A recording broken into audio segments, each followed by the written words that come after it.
Good morning. So today I have with me Shelby Kinser from Collab Social. Shelby's a social media marketing expert.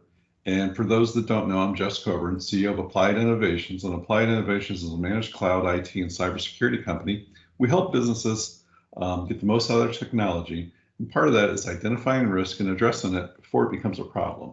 Today, businesses across the globe are being impacted by COVID-19 or the coronavirus, and we're providing information to help business owners, leaders, and CEOs prepare for that, fight for that, and come out on the other side more profitable and ready to go to business than if they were. Shelby, can you talk a little bit about yourself and what you do? Yeah, of course. Thank you so much for having me here. My name is Shelby, and I am a digital marketer, social media marketer. I fall under a lot of different hats here on the online space, but my main caveat is that I help small to medium-sized businesses to grow their social media following, to grow their brand awareness, and to connect with their ideal clients to build a long-term lead generation strategy through social media. I work a lot in the IT space right now, in the MSP space specifically, but I do work with a couple businesses outside of that scope.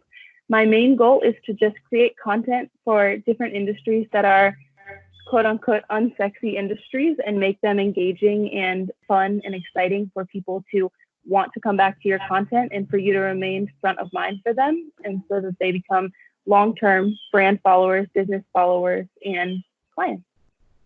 Fantastic, Shelby. Now, Shelby, for business owners that are staring down the barrel of COVID-19, many of them are going to be paralyzed or they're looking to take drastic action. What's your advice to those? What's the number one thing you think they should do?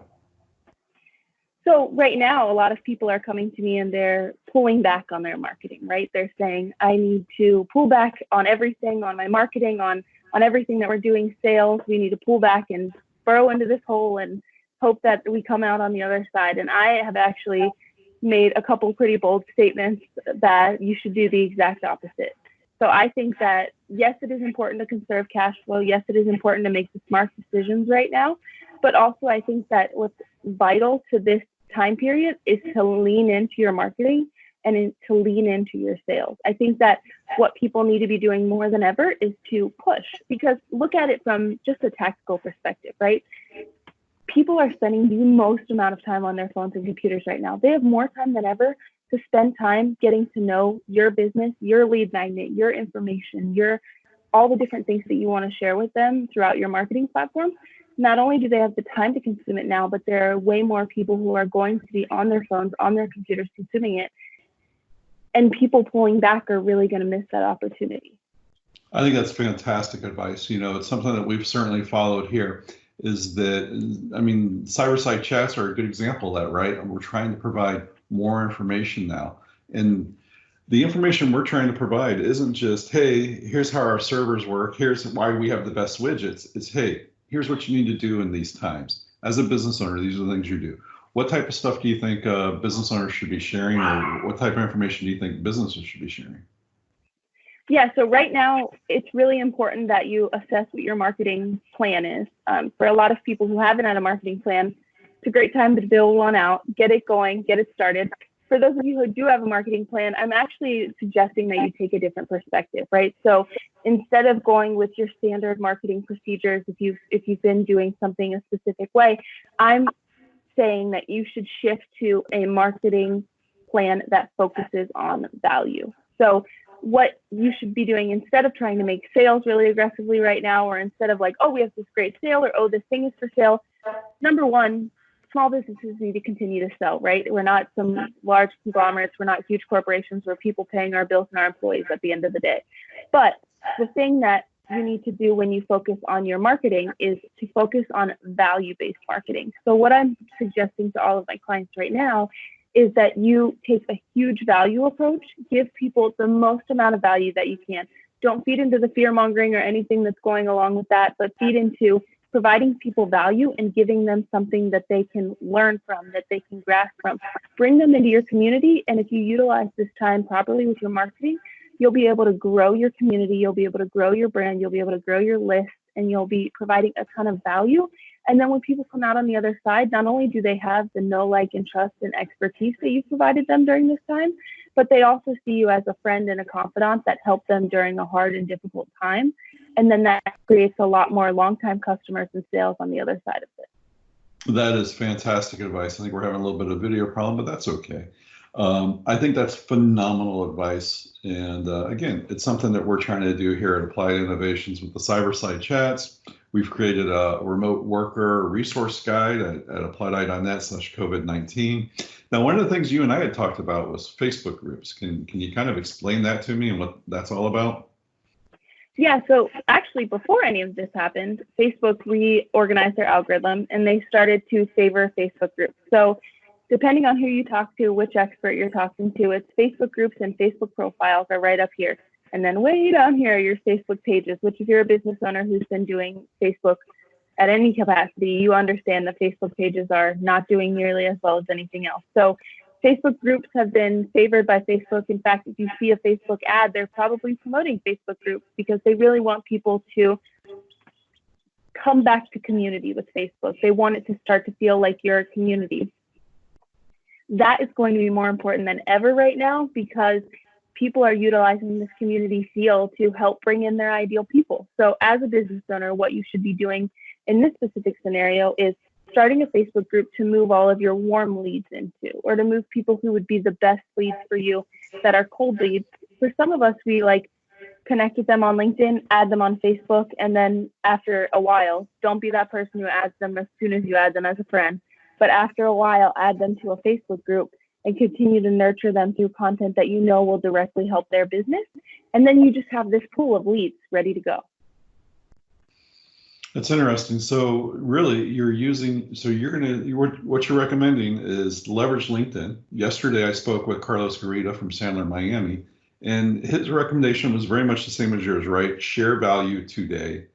Use this time to plan and train and prepare, and leverage LinkedIn. So you're actually saying leverage LinkedIn, build the connection there, but also friend them on Facebook. Yeah, this is actually like a secret sauce thing that we do. And so, you know, I work with you, so you get the secret sauce. But we utilize the LinkedIn connections because people are utilizing LinkedIn for business.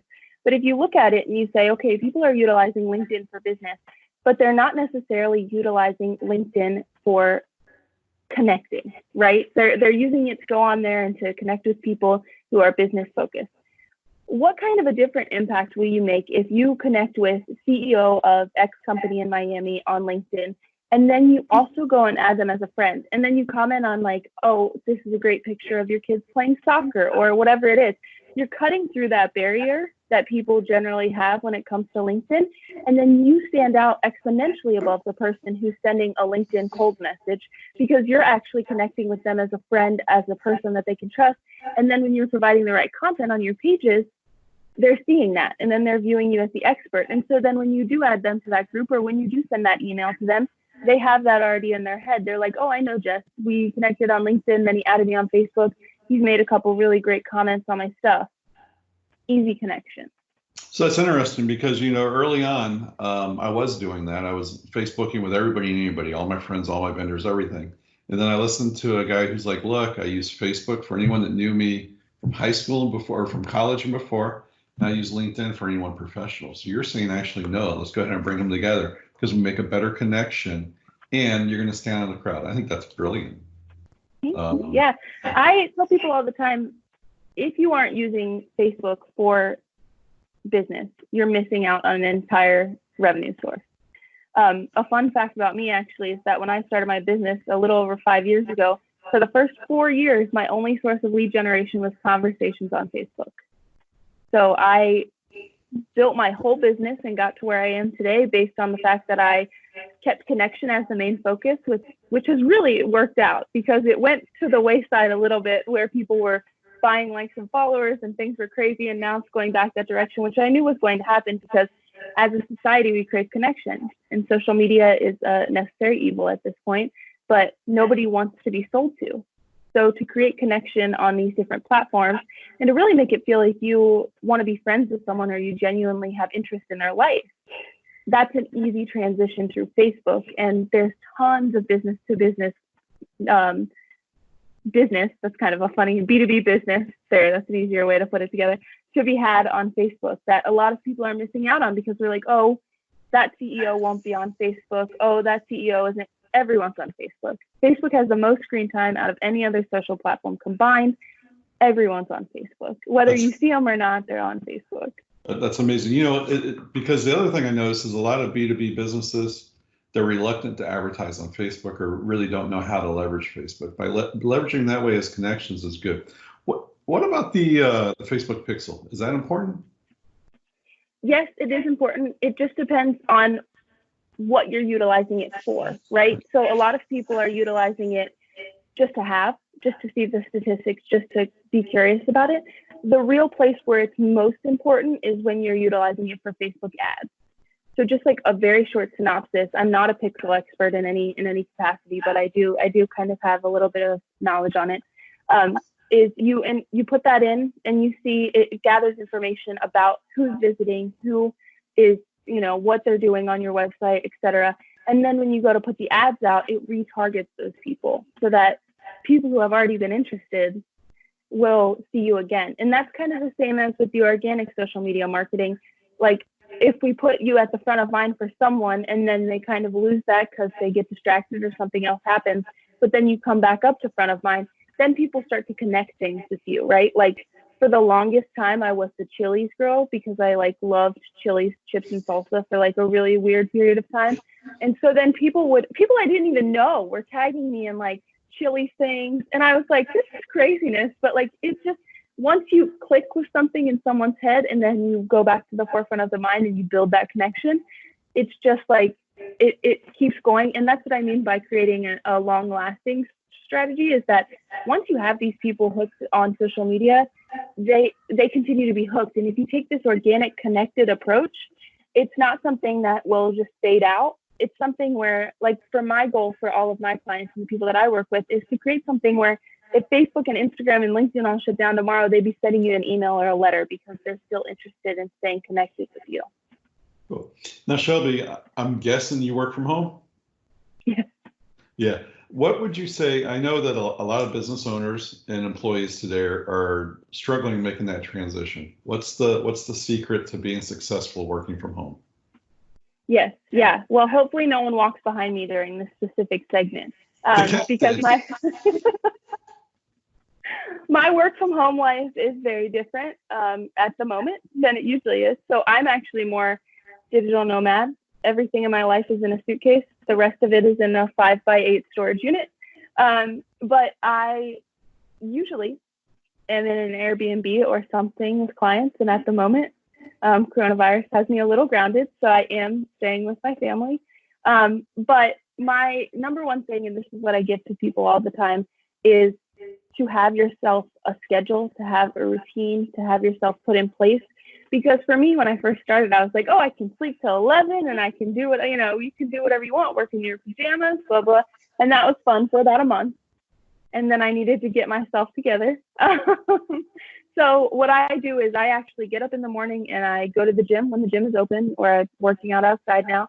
I get up, I go to the gym, I come home, shower, eat breakfast, get ready for the day, and then start my calls at a desk, sit down, and I have a desk chair. I have a desk that it's almost like a real office life. And what's great about it is that you do have the option to move to the couch, if you want to work from the couch, if you want to transition and everything like that. But I try and set parameters, and like even here with my family and me working, they know that I'm on the phone, or that me sitting at the desk is I'm working. So this is don't distract, don't bother, because it's the same as any other job. And for most of us who work from home, you end up working more hours because it's so easy to work from home. So establishing a routine and establishing a pattern that helps you to define this is work and this is home is really important. Cool. So I'm curious about something else. I like that you're a digital nomad. That's very millennial of you. And I'm envious. So yesterday I interviewed Devin Burke, and we talked about health and wellness from a physical and a mental perspective when you're working from home and during these stressful times. I mentioned work-life balance. He mentioned work-life integration, that he doesn't see it as work-life balance. He sees it as work-life integration. I'm curious, where do you stand? I love that, integration as a word. I have no work-life balance. I'll be the first person to tell you my work-life balance is, but it's because my job is my life and I've built it that way. And my life is my job, kind of vice versa. Like my business supports the fact that I've gotten to spend most of the last 6 months traveling. Clients pay for me to come there and stay there. I spent 2 weeks in Costa Rica. I spent a week in Utah. I spent a week in Wyoming, and they pay for me to come and live there, and they pay for me to come and work with them. And so what's really great about that is that each one supports the other. So pretty generally speaking, I don't work 9 to 5. That never really happens to me. I like to start at a certain point, and whether or not that continues or not, one or the other. But I try and live my life so that my business supports the life that I want to live and that I'm supporting the business. Because one, I love all my clients and the people I work with. It's great. I love my job. But the other piece is I'm an entrepreneurial spirit at heart. So even when I have time to be not working, I want to be working on a different project or a new thing that I'm doing. So it never really feels like work to me. It's just part of my life in general. So early in my career, I'm going to say, geez, I was probably 25 at the time. Bertho Bowman from Vinland International, he actually had a sign on his desk that said, if you do what you love, you'll never work a day in your life. I'm paraphrasing, but it's something that really stuck with me and kind of has driven me all these years, is that my passion is what I do. And my family's come to understand that, yeah, Jess works all the time, but I'm not really working, right? I'm having fun. I'm enjoying it. Yeah. It's what I love to do. And so that's kind of what I live by. And it sounds like you do the same. Yeah, no, that's 100% how I live. And my family does the same. They're like, you're always working, you're always doing something. And I'm like, listen, even if I didn't have to be doing what I'm doing right now, I'd be doing something else because I really like it. It's not hard for me, and it gives me the flexibility, right? Like I can't tell you the last time I missed out on a family vacation or something like that, because yes, I do work in the hotel room and then go to the beach for an hour and then I go back to the room. But it's what I love to do, and I don't feel like I'm being suppressed by any of it. Like I don't feel like I'm not enjoying certain aspects of life. I feel like it gives me the opportunity to enjoy life even more. What about security? A lot of people are on social media. Social media is a big deal. What do you do to keep yourself secure, and what do you recommend others do? Well, the first thing that I do is I have a cybersecurity guy, and he's kind of saved my life, honestly, because I did not know the many parameters until I started working with him that could keep you as safe. I mean, I knew the general gist. You need two-factor authentication, don't log in on public computers, the whole spiel that they give you, right? But cybersecurity has changed so much, especially since I was learning about it when I was in high school and they gave us the general spiel, that I was unaware of the different threats that are out there. So the first thing that I would say is hire someone to help you with it.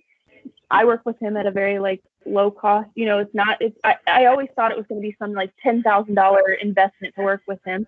It's just a low cost investment. And then when I break something, I can call him and he can fix it, and it's great.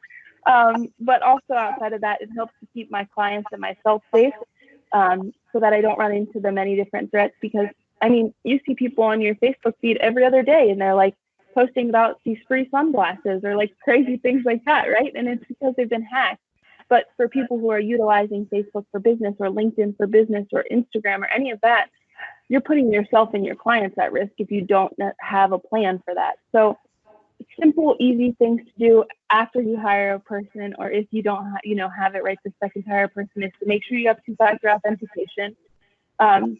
Practice on social media like you're in person. You would not post the same way you would not tell a random stranger that your house is completely empty and this is the city that you live in. And just make sure that you're practicing things. Social media is a real life conversation at this point. So make sure that you're practicing that information. You're not sharing credit card information or login information or addresses or anything like that. Make sure that you have two-factor authentication, and then, hire someone, because it took a lot off my plate that I was really, pretty stressed out about as the hacks started rising and everything like that. And now I am aware and I'm definitely vigilant about it, but it's great to know that, I don't have to be the person who understands the ins and outs of the security features. I think that's an important point, is that you have your expertise. It's online marketing, and the security guys have their expertise in cybersecurity, and it's about hiring the expert to do what they're the expert in, so you can focus and do what you're the expert in. I think that's great for anybody. Shelby, before we close it out, is there anything you'd like to discuss or you think is really important for business leaders today that we haven't discussed? I think the biggest thing is just to remain strong to your brand during this time, remain strong to your business, remain strong to your clients and your ideal people. My kind of caveat that I've become, I guess, not known for, but people kind of trace it back to me every now and then, is if you're marketing to everyone, you're marketing to no one. So I actually wrote a guide on this, but the 3 kind of principles within this is you need to market to your specific person. So even during this time, whether you're deciding you're marketing to someone who is running off fear base, or someone who is running off happiness, or someone who is running off, they're a law firm and they've never updated their remote plan and they have no idea how to go there. Instead of saying, I just want anyone who wants to move remote, or I just want anyone who needs help with cybersecurity, or I just want anyone anywhere who wants to give me money. Focus in on the person who you can specifically speak to, because their pain points, when you speak to them, will create a much greater impact than if you're trying to market to the masses. Fantastic. And Shelby, if any of the business leaders or anyone listening to this wants to get in touch with you, how can they do that? Yes, Facebook, Instagram, LinkedIn. I'm at Shelby Kinser, SHELBYKINCER, everywhere. But you can also send me an email if that's easiest for you, about just questions regarding things. Shelby at COLLAB.social. So Shelby at collab.social. Yeah, I'm super available in either of those places, and I actually have my COVID-19 social guide that I'll send to Jess if he wants to put it up anywhere. Absolutely, Shelby. Thank you so much. I'll share that on our resource guide, and